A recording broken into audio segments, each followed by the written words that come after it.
My dears, welcome back to Xylem learning. Xylem ലേണിംഗിന്റെ പുതിയൊരു ക്ലാസ്സിലേക്ക് എൻ്റെ ഏറ്റവും പ്രിയപ്പെട്ട മക്കൾക്ക് എല്ലാവർക്കും സ്വാഗതം. ശ്രുതി ടീച്ചറാണ്.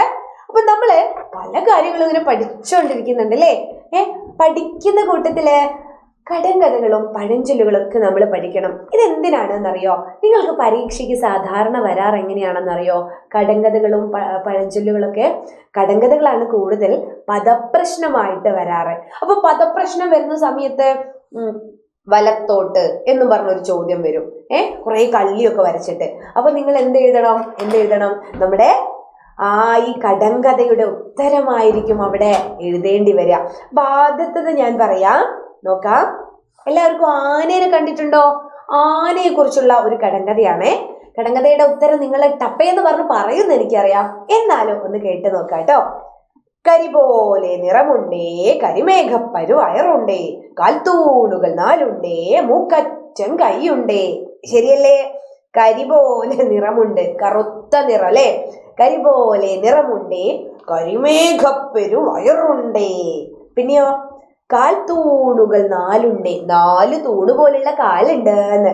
മൂക്കറ്റം കൈയുണ്ടേ, തുമ്പിക്കൈനെ പറ്റിയാണ് കേട്ടോ. മൂക്കറ്റം കൈയുണ്ടേ.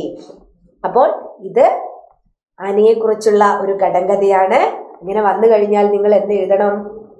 ആന അല്ലേ? ഉത്തരം താഴോട്ട് അല്ലെ വലത്തോട്ട് എന്നൊക്കെ പറഞ്ഞു വരും. മോഡൽ ക്വസ്റ്റ്യൻ പേപ്പർ ഒക്കെ ആക്കി പരീക്ഷ സമയത്ത് ടീച്ചർ തരാം. ആദ്യം നിങ്ങൾ കടങ്കഥകൾ പഠിച്ചു വെക്കുക കേട്ടോ. ഇനി ജീവികളെ കുറിച്ചുള്ള കടങ്കഥകളൊക്കെ നമ്മൾ അറിഞ്ഞിരിക്കണം. അല്ലെങ്കിലും ഇത് നോക്ക്, ആരാണ്? ആനയെ പോലെ ആയിൽ തുടങ്ങുന്ന മറ്റൊരു ജീവിയാണ് ആമ. അപ്പം പോലെ തടിയുണ്ട്, അല്പം മാത്രം തലയുണ്ട്. അപ്പം പോലെ തടിയുണ്ട്, അല്പം മാത്രം തലയുണ്ട്. ഇത് നോക്കിയേ, ഇതാ അപ്പം പോലെ തടിയുണ്ട്, അല്പം മാത്രം തലയുണ്ട് അല്ലേ? അപ്പോ ഇതാണ് മറ്റൊരു കടങ്കഥ. അപ്പം പോലെ തടിയുണ്ട്, അല്പം മാത്രം തലയുണ്ട്. ഇനി അങ്ങനെ കുറച്ച് പേരെ നമുക്ക് പരിചയപ്പെടാം. എല്ലാവർക്കും ഇഷ്ടമുണ്ടാവില്ല അല്ലേ?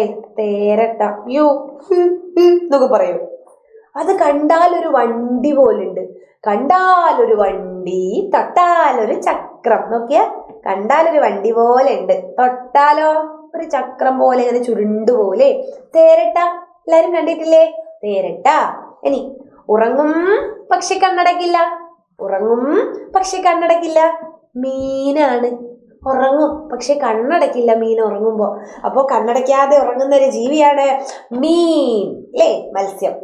ചില്ലിക്കൊമ്പിൽ ഗരുഡൻ തൂക്കം. ഒരു ചില്ലിക്കൊമ്പിന്റെ മുകളിൽ ഇങ്ങനെ തൂങ്ങിക്കിടക്കുന്ന ഒന്നാണ് വവ്വാൽ, ബാറ്റ്. ചില്ലിക്കൊമ്പിൽ ഗരുഡൻ തൂക്കം. ചില്ലിക്കൊമ്പിൽ ഗരുഡൻ തൂക്കം എന്താണ്? വവ്വാലാണ് അല്ലേ? വവ്വാൽ.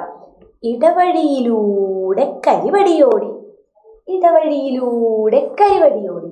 ഇടവഴിയിലൂടെ കരിവടിയോടി എന്താണ്? പാമ്പ്. ഒരു ഇടവഴിയിലൂടെ ഒരു കറുത്ത അല്ലേ, ഒരു വടി പോലുള്ള ഒന്ന് ഓടിപ്പോവാണ്. എന്താണത്? പാമ്പാണ്.